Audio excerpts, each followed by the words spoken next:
In January 1978, I was 5 years old, and my parents decided to move us from a pretty middle-class neighborhood in Los Angeles to a very small village in Samoa. My mom grew up in Samoa, and they thought that it would be a really great experience for our family to have a taste of island life. So we moved, and it was really tough for me and my two sisters. So I was the youngest at 5. I have a middle sister, Leilani, who was 9, and my oldest sister, Sonia, who was 11, and we were miserable. We lived in our grandparents' house. There was no place for us to ride our bikes because there were no sidewalks. There wasn't an ice cream truck that was coming around. Nobody knew who Sonny and Cher was, or they haven't heard of Star Wars quite yet. And so even though the kids who lived in our neighborhood or around my grandparents' house were our cousins, we had all family members, they looked like us, they had the same skin color as us, the same type of hair that we had, the same funny names that we have. It was really difficult for us to connect with these kids because culturally we were so different. And that was tough for my grandfather because he had his American grandchildren and his Samoan grandchildren, and we just didn't play with each other. We wanted to play with the New Zealand kids or the kids who were visiting from Australia because they were just a little bit more like us. So it was a really tough transition, and my grandfather was paying a lot of attention to it. My parents were, just busy enjoying having this new island life of theirs. But one day, I remember this really vividly. We were in our grandfather's house, and it was really hot. It was one of those really hot, humid, tropical days. And our grandfather had these ceiling fans that just waved, and me and my sisters just lied on the wood, although we were used to LA heat, there's nothing like Samoan heat. And we were trying to cool off, and then it started to rain. Just like cats and dogs raining. You could hear it on my grandfather's roof, the really heavy raindrops. But in between the rain, you could hear kids laughing and kids playing. And my grandfather told us to look outside, and all the Samoan kids in the neighborhood were outside playing in the rain. And my grandfather said, "Do you guys want to go outside and play with them?" In Samoa, that's what kids do. When it's really hot and you have that tropical rain, they go outside to cool down. And we're like, okay. And so my grandfather took us out, and that was the pivot point for us where we started to play with the other Samoan kids in the neighborhood. And we ran from, they taught us how to run and hide under these big banana leaf trees when the rain started coming down, and to play tag. And my grandfather ran with us, and it was one of the most beautiful childhood experiences and memories that I have.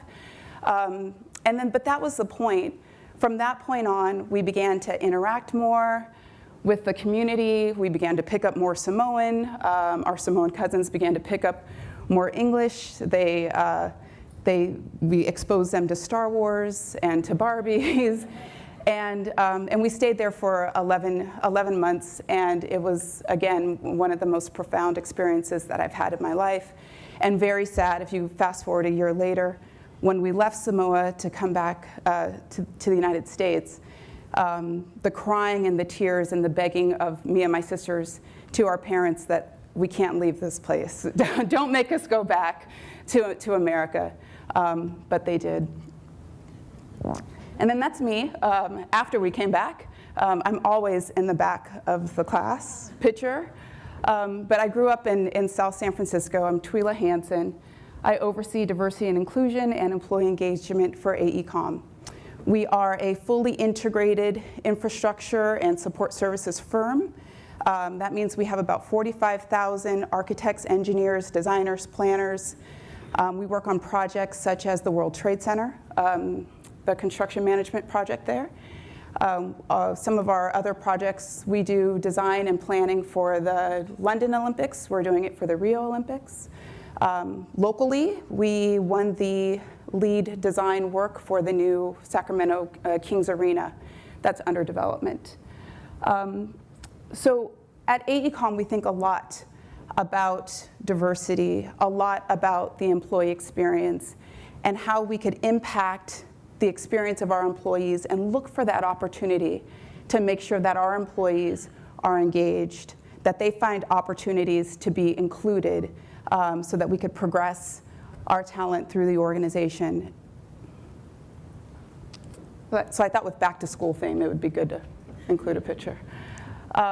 So what's the employee experience? At Aecom, we really think about how our employees are feeling about the organization, what they hear, how they act. And it's important for us to think about the employee experience from hire to retire. So we think about the candidate experience, onboarding experience. What happens when an employee hits their 100 days? Is there an experience? And then do we leave them alone until they tell us that they're going to retire or that they put in their 2 weeks notice? We don't. We look at the experience of what's happening. How long is it taking our employees to get promoted? How long is it taking them to be client-facing? So we could begin to understand if there are any opportunities for us to influence those experiences in a positive way. And we do that because we're not shy about wanting to be the employer of choice in our infrastructure space. We want to retain the best. We want to recruit the best. And we believe in order to do that, we need to get a handle on the employee experience. So 2 ways that we begin to get the employee experience. I think there's a theme going on here. But we have a very broad listening strategy. That's what we call it. And we're trying to broaden that listening strategy to the extent that is physically possible.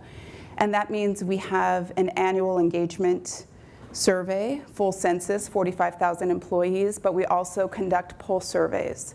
And we have a culture assessment. And we have exit surveys. And we're constantly trying to find ways of measuring employee sentiment. How do our employees feel? Are our messages resonating? Are they able to connect with the organization? Are they agnostic? Do they not care?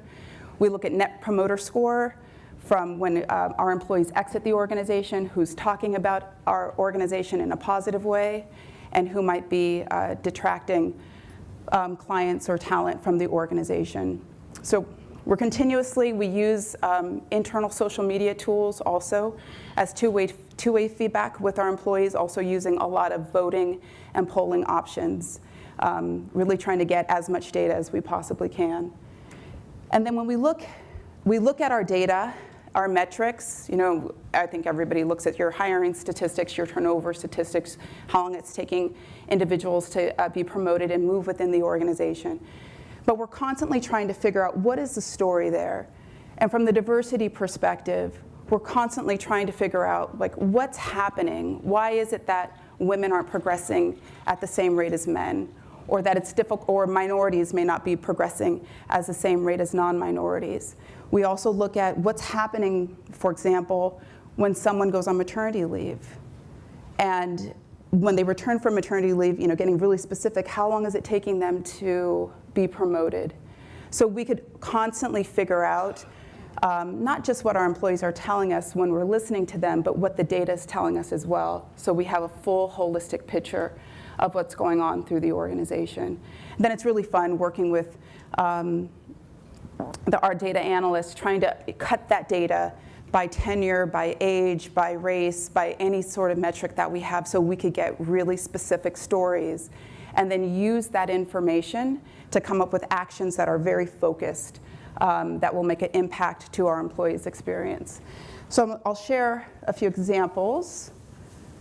As a result of last year's survey, I worked with our Global Women's Council at looking at our data responses for our employee survey, and trying to understand the experience of women throughout the organization and what women needed in order to progress.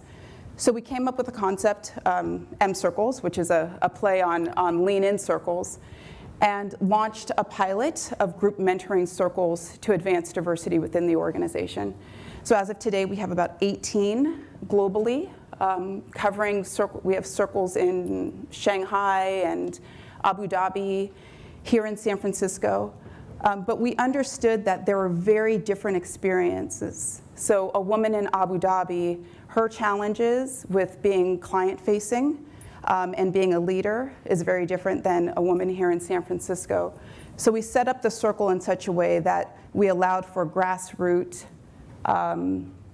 revision, grassroots flexibility to make sure that we were addressing the needs, the local needs of our women, not just saying everybody has to follow this development program. But we gave and trained our M-Circle groups with the surveys, with the information that they needed in order to address local issues and concerns. Similarly, in Australia, New Zealand, our surveys were telling us that working parents felt that they weren't receiving enough support from our organization, and that they felt like they didn't have access to resources. So we created a working parents group, specifically addressing their needs based on what the data was telling us and the survey results, to make sure that parents in our Australia, New Zealand area knew who each other were, they knew how to connect, they knew how to share resources and feel more supported within the organization. Here's another example of the type of things that we do in response to survey. Everybody loves the big fat baby. But we heard from our survey results and through the data that it was very difficult for parents to figure out how to take leave. And we examined the process and realized that there were 5 different websites and PDFs and PowerPoints and Word documents that we were giving parents and saying, okay, go figure it out. And then parents were then going home, or expecting parents were then going home, laying out all of these documents on the dining room table and spending a good 2 hours trying to figure out, are they taking FMLA, or do they need to contact DFEH, or what happens if they have a C-section. So in response to that specific issue, we came up with the Parents Resource Guide. We wanted to send the message to our employees that we want them to take advantage of our programs. We want them to have babies. We want to make it as easy as possible for them to navigate our benefits, as opposed to making them feel as though we're trying to make it a cumbersome process that we didn't really support. So this was really fun. We launched this last year. We're able to put all of the great resources. How do you get your Aecom diaper bag? How do you make sure that how do you talk to your manager about telecommuting or having a flexible work schedule? We also put together a little milestone poster so they could download them and record when their baby had their first tooth, and just to do something that was fun and light and encouraging so people felt well supported. So that was a great program and a lot of fun to work on. Then we do similar things in regards to, again, in response to data. There was feedback, particularly here in our San Francisco office, that our San Francisco office was so huge and it was so big, and we needed to do something to make it feel more personal. That our employees felt that, does it matter? We don't even know where we really work. The company is so big in San Francisco. So we did a lot of rebranding with our offer letters, making sure that managers were connecting with employees at 100 days, inviting them for coffee. This welcome guide to San Francisco, which is this California street right out here where our office is, we did a survey in San Francisco to figure out, who likes Phil's coffee versus Blue Bottle, who has a dog, who's right-handed, who's left-handed, and we put all of this information into the Welcome to San Francisco guide. Have posters in the office so people feel, new hires as well as the employees there, just feel a little bit more connected to each other. We also have a walking map. We're doing some wellness work in our San Francisco guide, so our new employees could take a walk within San Francisco, see the projects, and then brag about it to their friends and to their family. Again, trying to create an experience for our employees to make our workforce feel more inclusive. We also put out, I think this is really important, and a lot of companies do this, but we put out a quarterly diversity and inclusion summary for our C-level executives.